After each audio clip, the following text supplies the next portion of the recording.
Hello everyone. तो last video में हमने बात किया था डीसी मशीन के कंस्ट्रक्शन के बारे में। तो कंस्ट्रक्शन में हमने जो हर एक पार्ट के बारे में डिस्कशन किया, जैसे कि हमने बात किया योक के बारे में, फील्ड वाइंडिंग के बारे में, फील्ड मैग्नेट के बारे में, पोल शू के बारे में, पोल कोर के बारे में। तो हर एक पार्ट्स के बारे में हम लोग डिस्कशन करेंगे। अभी ये वाली वीडियो में हम लोग सिर्फ और सिर्फ बात करेंगे फील्ड मैग्नेट के बारे में और योक के बारे में। फील्ड मैग्नेट में हम लोग बात करेंगे पोल कोर के बारे में, पोल शू के बारे में, और फील्ड वाइंडिंग के बारे में और योक के बारे में बात करेंगे। तो सबसे पहला जैसे कि हमने बात किया था योक के बारे में, डीसी मशीन में जो योक होता है वो कंप्लीट पाथ प्रोवाइड करता है मैग्नेटिक फ्लक्स के फ्लो के लिए। In DC machine yoke provide complete path for the flow of magnetic flux. जैसे कि हमने डिस्कस किया था इलेक्ट्रिकल सर्किट में हमारा जो पाथ है वो पूरी तरीके से कंप्लीट होना चाहिए। इलेक्ट्रिकल पाथ अगर पूरी तरीके से अगर कंप्लीट होता है तभी जाके आपकी जो इलेक्ट्रिकल सर्किट है उसमें करंट का फ्लो होगा। सिमिलरली जब आपका मैग्नेटिक पाथ पूरी तरीके से कंप्लीट होगा तो आपका जो मैग्नेटिक पाथ है उसमें मैग्नेटिक फ्लक्स का फ्लो होगा। तो जो मैग्नेटिक पाथ है उसे पूरा कंप्लीट करने का काम कौन करता है? योग करता है। तो डीसी मशीन में जो योग होता है कंप्लीट पाथ प्रोवाइड करता है मैग्नेटिक फ्लक्स के फ्लो के लिए। स्मॉल डीसी मशीन के केस में जो योग होता है बेसिकली बना होता है कास्ट आयरन का, और लार्ज डीसी मशीन के केस में जो योग होता है वो बना होता है सिलिकॉन स्टील का। सिलिकॉन स्टील का इसलिए बना होता है एडी करंट लॉस को रिड्यूस करने के लिए। हम लोग जब योग डिज़ाइन करते हैं तो जो योग की जो परमिएबिलिटी होती है वो ज़्यादा होना चाहिए। हमें पता है इलेक्ट्रिकल कंडक्टर की जो कंडक्टिविटी वो ज़्यादा होना चाहिए, रेसिस्टिविटी कम होना चाहिए, राइट। सिमिलरली जो योग होता है जब उसको हम लोग डिज़ाइन करते हैं तो जो योग की जो परमिएबिलिटी वो ज़्यादा होना चाहिए, योग का जो रिलक्टेंस है वो कम होना चाहिए, और जो योग की जो मैकेनिकल स्ट्रेंथ है वो भी ज़्यादा होना चाहिए। यहाँ पर अगर हम लोग देखें yoke also carries half of the magnetic flux per pole and provides low reluctance path. जैसे कि हमने बात किया था जो योक होता है वो लो रिलक्टेंस पाथ प्रोवाइड करता है मैग्नेटिक फ्लक्स को, और half of the magnetic flux carry करता है पर पोल। यहाँ पर अगर हम लोग देखें जैसे कि हमने बात किया था ये वाला जो कंस्ट्रक्शन होता है इसी को ही हम लोग बेसिकली बोलते हैं yoke. Just wait for a second. जैसे कि हमने बात किया था ये वाला जो कर्सर की टिप आपको जो शो कर रही है ये वाला जो कंस्ट्रक्शन होता है इसी को ही हम लोग बोलते हैं योग। तो जो योग होता है वो कंप्लीट पाथ प्रोवाइड करता है मैग्नेटिक फ्लक्स के फ्लो के लिए, राइट। फिर उसके बाद अगर हम लोग देखें नेक्स्ट पार्ट के बारे में बात करें, यहाँ पर हमने बात किया योग के बारे में। योग को कंप्लीट पाथ प्रोवाइड करता है मैग्नेटिक फ्लक्स के फ्लो के लिए। अभी बात कर लेते हैं फील्ड वाइंडिंग के बारे में। तो जो फील्ड वाइंडिंग है उसमें आपको बेसिकली मिलेंगे तीन पार्ट, पोल कोर पोल शू और यहाँ पर ये फील्ड वाइंडिंग। मतलब ये पोल कोर पोल शू और ये फील्ड वाइंडिंग तीनों को मिला के आपको क्या मिलेगा? आपको मिलेगा फील्ड मैग्नेट। फील्ड मैग्नेट के बारे में बात कर रहे हैं तो पोल कोर पोल शू और ये फील्ड वाइंडिंग तीनों को मिला के आपको क्या मिलेगा? आपको मिलेगा फील्ड मैग्नेट। तो यहाँ पर अगर आप देखो सबसे पहले हम लोग बात कर लेते हैं पोल कोर के बारे में। यहाँ पर अगर हम लोग देखें यहाँ पर ये वाला जो पार्ट आपको जो दिखाई दे रहा है फील्ड वाइंडिंग जिसके ऊपर बंदी है उसी को ही हम लोग बेसिकली बोलते हैं पोल कोर। यहाँ पर ये वाली अगर फिगर देखें तो ये इतना पार्ट आपको जो दिखाई दे रहा है कर्सर की टिप इतना पार्ट आपको जो दिखाई दे रहा है यहाँ पर ये वाली फिगर में आप देख सकते हो। ये आपको जो ऊपर वाला जो पार्ट है जो दिखाई दे रहा है चौकन जैसा पार्ट उसको हम लोग बेसिकली बोलते हैं पोल कोर। और ये पोल कोर के नीचे के जो पार्ट जो हमने जो ज्वाइंट किया है उसको हम लोग बेसिकली बोलते हैं पोल शू। तो ये जो नीचे वाला जो पार्ट है उसको हम लोग बोलते हैं पोल शू, और जो ऊपर वाला जो पार्ट है उसको हम लोग बेसिकली बोलते हैं पोल कोर। तो सबसे पहले बात कर लेते हैं पोल कोर के बारे में। Pole core is attach to the pole shoe is attach to the pole core. जैसे कि हमने बात किया जो नीचे वाला जो पार्ट है इसको हम लोग बोलते हैं पोल शू, ऊपर वाला जो पार्ट होता है वो होता है पोल कोर। तो जो पोल शू होता है वो किसके साथ एसोसिएटेड होता है? पोल कोर के साथ एसोसिएटेड होता है। और जो फील्ड वाइंडिंग होती है वो किसके ऊपर वाउंड होती है? जो फील्ड वाइंडिंग होती है वो पोल कोर के ऊपर वाउंड होती है।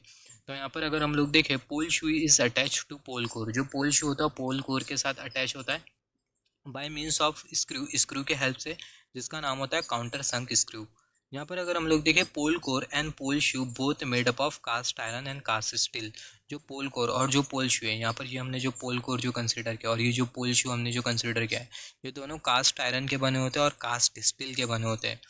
पोल कोर इज़ नॉट लैमिनेटेड। जो पोल कोर होता है वो लैमिनेटेड नहीं होता, मगर जो पोल शू होता है वो लैमिनेटेड होता है एडी करंट लॉस को रिड्यूस करने के लिए। यहाँ पर ये जो पोल कोर हमने जो कंसिडर किया ये लैमिनेटेड नहीं होता है, ये पोल कोर लैमिनेटेड नहीं होता है, मगर ये जो पोल शू होता है ये लैमिनेटेड होता है एडी करंट लॉस को रिड्यूस करने के लिए। और यहाँ पर अगर हम लोग देखें जो फील्ड वाइंडिंग है वो किसके ऊपर वुंड की गई है? जो फील्ड वाइंडिंग है वो पोल कोर के ऊपर वुंड की गई है। तो यहाँ पर हमने बात किया पोल कोर के बारे में। अभी बात कर लेते हैं पोल शू के बारे में। यहाँ पर अगर हम लोग देखें जो नीचे वाला जो पार्ट होता है इसको हम लोग बेसिकली बोलते हैं पोल शू। अब ये पोल शू करता है क्या, ये जो फील्ड वाइंडिंग है उसे मैकेनिकल सपोर्ट प्रोवाइड करता है। अगर हम लोग ये पोल शू नहीं लगाए, अगर हम लोग पोल कोर के ऊपर ही अगर हम लोग वाइंडिंग को अगर वाउंड करते हैं, तो ऐसे केस में होगा क्या, जो वाइंडिंग है वो नीचे सरकते हुए नीचे गिर जाएंगी। तो ये रीज़न की वजह से जो वाइंडिंग है उसे मैकेनिकल सपोर्ट प्रोवाइड करने के लिए हम लोग यूज़ करते हैं बेसिकली पोल शू। ये पोल शू की वजह से होता क्या है, ये जो फील्ड वाइंडिंग होती है वो बाहर नहीं निकल पाती।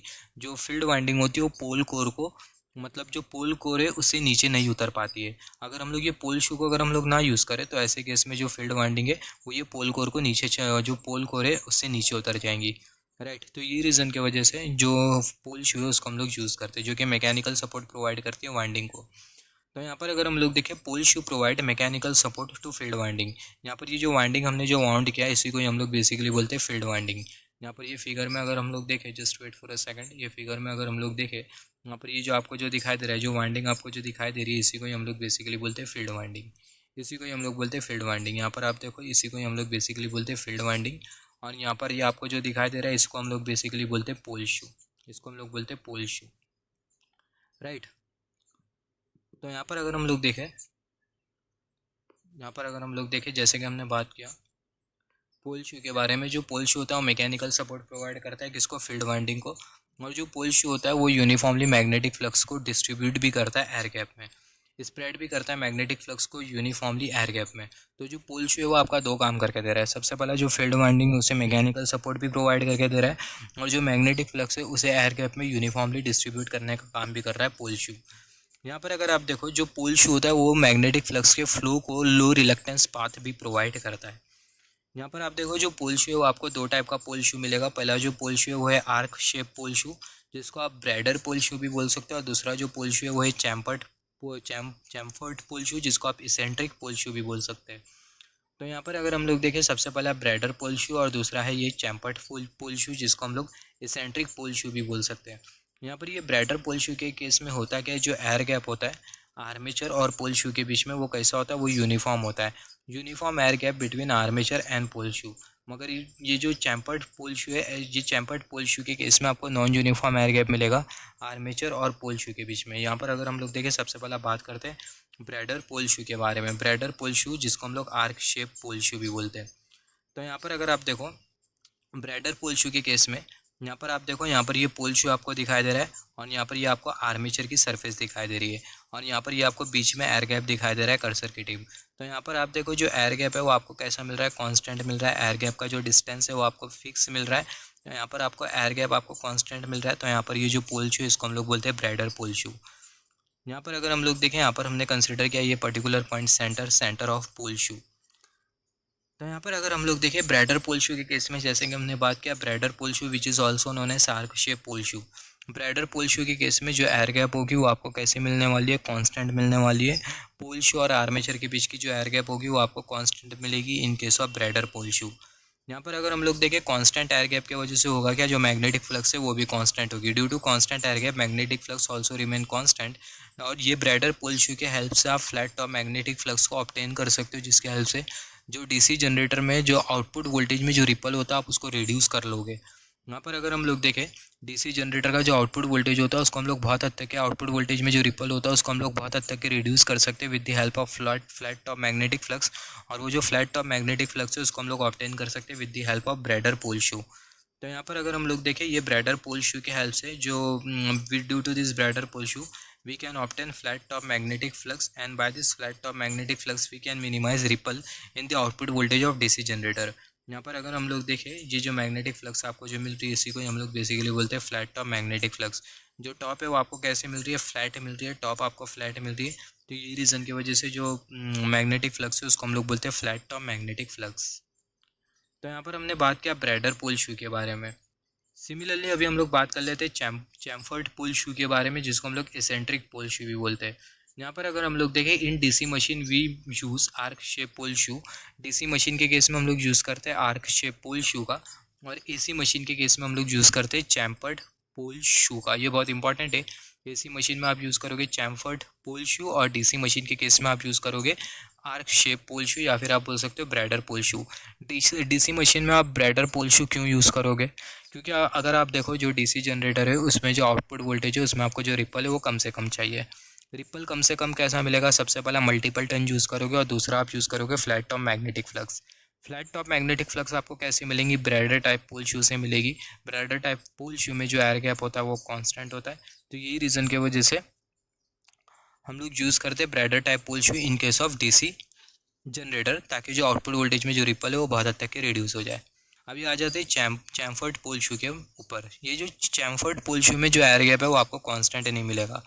यहाँ पर अगर हम लोग देखें, यहाँ पर हमने कंसिडर किया कुछ इस तरीके से, यहाँ पर ये आर्मेचर और यहाँ पर ये हमने कंसिडर किया पोल, यहाँ पर ये हमने कंसिडर किया पोल शू। यहाँ पर अगर हम लोग देखें, यहाँ पर ये सेंटर पोल शू का, यहाँ पर आप देखो सेंटर में जो एयर गैप आपको जो दिखाई दे रहा है वो आपको कम से कम दिखाई दे रहा है। सेंटर में एयर गैप कम से कम दिखाई दे रहा है। जैसे आप सेंटर से दूर जाते जाओ एयर गैप इंक्रीज़ करते जा रहे हैं। यहाँ पे एयर गैप इंक्रीज़ किया, यहाँ पे एयर गैप और इंक्रीज़ किया, यहाँ पर आप देखो जो एयर गैप है वो और इंक्रीज़ करते जा रहा है, राइट। तो जैसे आप पोल के सेंटर से, यहाँ पर ये पोल शू का जो सेंटर आपको जो दिखाई दे रहा है, जैसे आप इससे दूर जाते जाओगे तो जो एयर गैप होगा पोल और ये आर्मेचर के बीच का वो इंक्रीज़ करते जा रहा है। यहाँ पर आपको एयर गैप कांस्टेंट नहीं मिल रहा है। तो चैम्फर्ड पोल शू में जो एयर गैप होता है वो आपको कांस्टेंट नहीं मिलता। तो यहाँ पर ये चैम्फर्ड पोल शू में होगा क्या, जो एयर गैप होगा वो मिनिमम होगा पोल के सेंटर पर। Air gap remain minimum at the center of pole shoe and maximum at a distance away from pole shoe. यहाँ पर अगर आप देखो जैसे पोल शू से आप डिस्टेंस इंक्रीज़ करते जाओ, ये जो पोल शू का जो सेंटर आपको जो दिखाई दे रहा है, जैसे आप उससे डिस्टेंस इंक्रीज़ करते जाओ तो जो एयर गैप होगा वो भी इंक्रीज़ करते जाएगा। और यहाँ पर ये चैम्फर्ड पोल शू के हेल्प से आप साइनोसॉइडल फ्लक्स डेंसिटी को ऑब्टेन कर सकते हो कुछ इस तरीके से। यहाँ पर अगर हम लोग देखें, जैसे कि हमने बात किया था जो साइनोसॉइडल मैग्नेटिक फ्लक्स है उसे ऑब्टेन करने के लिए जो एयर गैप है वो कैसा होना चाहिए, जो एयर गैप है वो वेरिएबल होना चाहिए, जो एयर गैप है वो वेरी होना चाहिए, वेरी करना चाहिए। तो यहाँ पर अगर आप देखो जो चैम्फर्ड पोल शू है इसमें जो एयर गैप है वो वेरी कर रहा है, एयर गैप वेरी कर रहा है, इसका मतलब आपको जो फ्लक्स जो मिलेगा वो आपको साइनोसॉइडल फ्लक्स मिलेगा। यही रीज़न की वजह से जो चैम्फर्ड पोल शू होता है उसको हम लोग यूज़ करते हैं एसी मशीन में। तो यहाँ पर हमने बात किया पोल शू के बारे में। अब ये पोल के साथ एसोसिएटेड कुछ टर्म होते हैं। पोल कोर के बारे में हमने बात कर लिया, पोल शू के बारे में हमने बात कर लिया, हमने पोल कोर के बारे में बात किया, पोल शू के बारे में बात किया। अभी हम लोग थोड़े टर्म्स के बारे में बात करते हैं, जैसे कि पोल पिच का मतलब क्या होता है, फिर उसके बाद हम लोग लास्ट में बात करेंगे फील्ड वाइंडिंग। तो सबसे पहले बात कर लेते हैं पोल पिच का मतलब क्या होता है, फिर उसके बाद पोल आर्क का मतलब क्या होता है, फिर उसके बाद बात करेंगे फील्ड वाइंडिंग के बारे में। तो सबसे पहले बात कर लेते हैं पोल पिच के बारे में। पोल पिच क्या होता है, डिफाइन पोल पिच। तो यहाँ पर आप देखो जो एंगुलर डिस्टेंस होगा दो पोल के बीच का उसी को ही हम लोग बेसिकली बोलते हैं pole pitch. Angular distance between two successive pole is known as pole pitch. यहाँ पर अगर आप देखो, यहाँ पर ये नॉर्थ पोल और यहाँ पर ये साउथ पोल, ये नॉर्थ पोल और साउथ पोल कैसा फॉर्म हुआ, यहाँ पर ये जो आपको जो दिखाई दे रहा है, यहाँ पर ये पोल कोर और ये पोल शू, इसके ऊपर हम लोग वाइंडिंग लपटेंगे और उसको हम लोग एनर्जाइज कर देंगे, तो आपको यहाँ पर नॉर्थ पोल मिलेगा, यहाँ पर साउथ पोल, यहाँ पर नॉर्थ पोल और यहाँ पर ये साउथ पोल।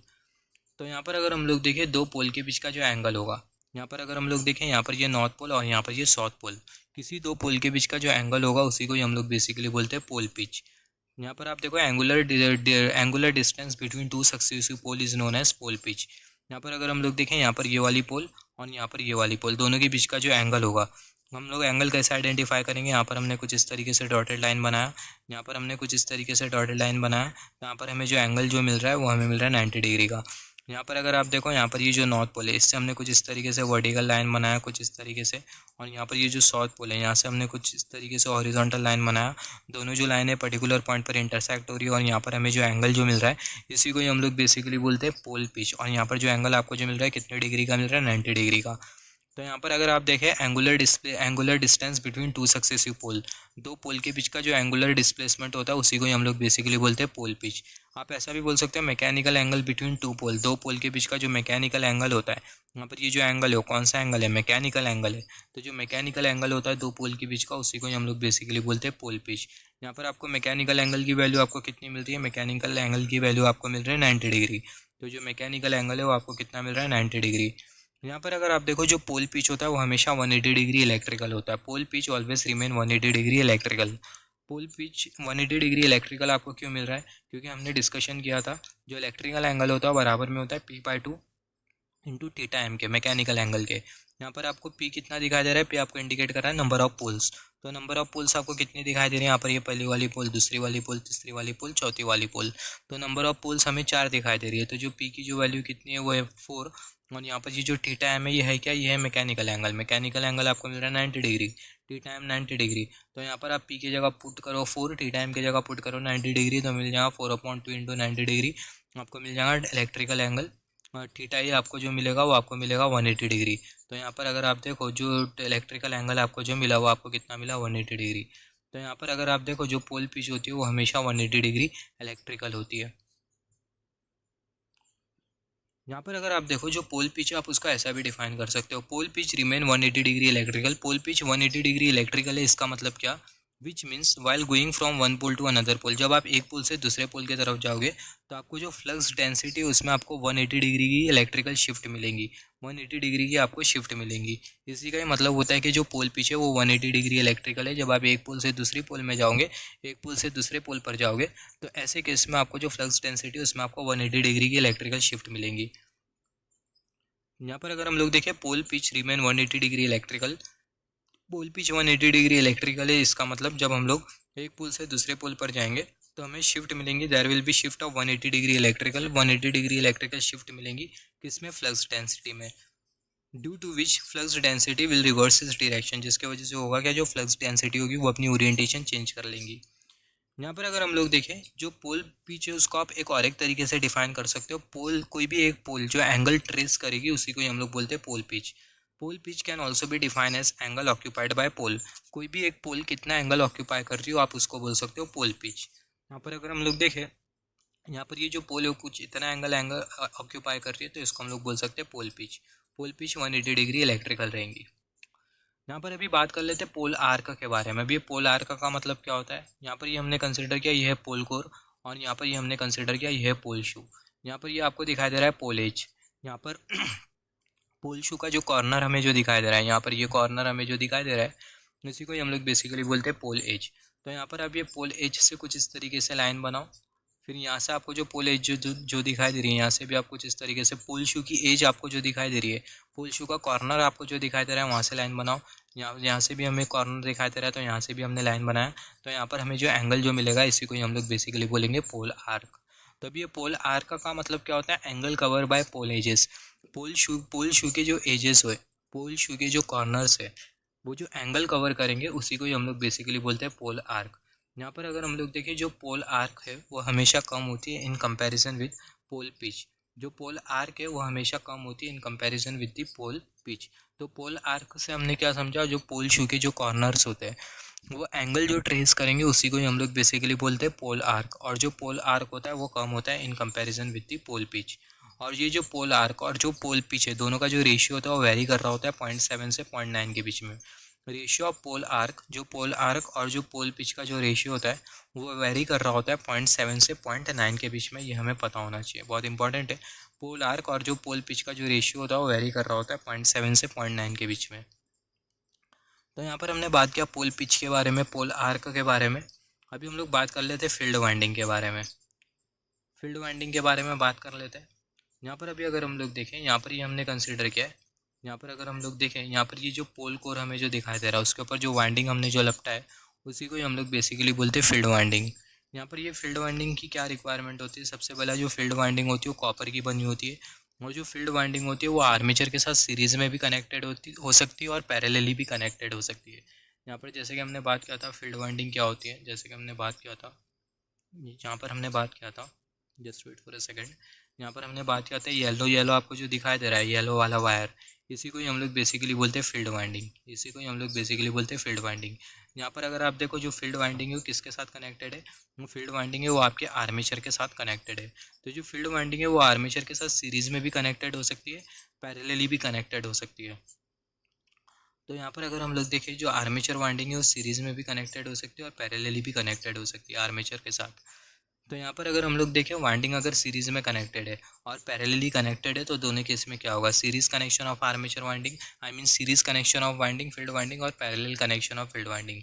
अगर आपकी फील्ड वाइंडिंग अगर सीरीज़ में कनेक्टेड है तो ऐसे केस में जो करंट होगा वो हाई होगा और जो रेसिस्टेंस होगा वो कैसा होगा, वो लो होगा।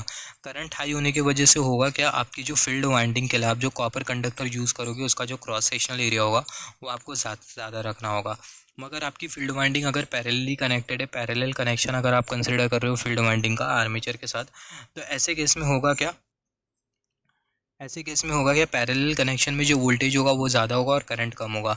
करंट कम होने की वजह से रेसिस्टेंस ज़्यादा होगा और वोल्टेज ज़्यादा होने की वजह से पैरेलल कनेक्शन में जो नंबर ऑफ टर्न्स होगा वो आपको ज़्यादा से ज़्यादा रखना होगा। तो यहाँ पर अगर हम लोग देखें series connection of winding, just wait for a second, यहाँ पर अगर हम लोग देखें सीरीज़ कनेक्शन ऑफ वाइंडिंग और parallel connection of winding. Series connection of winding, series connection, in series connection winding, series connection में जो वाइंडिंग का जो करंट होगा वो हाई होगा, रेसिस्टेंस कम होगा। हाई करंट की वजह से जो क्रॉस सेक्शनल एरिया होगा कंडक्टर का ज़्यादा होगा। Parallel connection of winding, parallel connection में क्या होगा, पैरेलल कनेक्शन में जो वाइंडिंग का जो वोल्टेज होगा वो हाई होगा और हाई वोल्टेज की वजह से हमें जो नंबर ऑफ टर्न्स रखने होंगे वाइंडिंग के वो ज़्यादा से ज़्यादा रखने होंगे। यहाँ पर अगर हम लोग देखें जो रेसिस्टेंस होगा वो ज़्यादा होगा वाइंडिंग का, क्योंकि जो करंट है वो कम है। तो पैरेलल कनेक्शन में जो वाइंडिंग का जो रेसिस्टेंस होता है ये बहुत इंपॉर्टेंट है। पैरेलल कनेक्शन में जो वाइंडिंग का जो रेसिस्टेंस होता है वो कम होता है और सीरीज़ कनेक्शन में जो वाइंडिंग का जो रेसिस्टेंस होता है वो कम होता है, क्योंकि सीरीज़ कनेक्शन में करंट ज़्यादा होता है।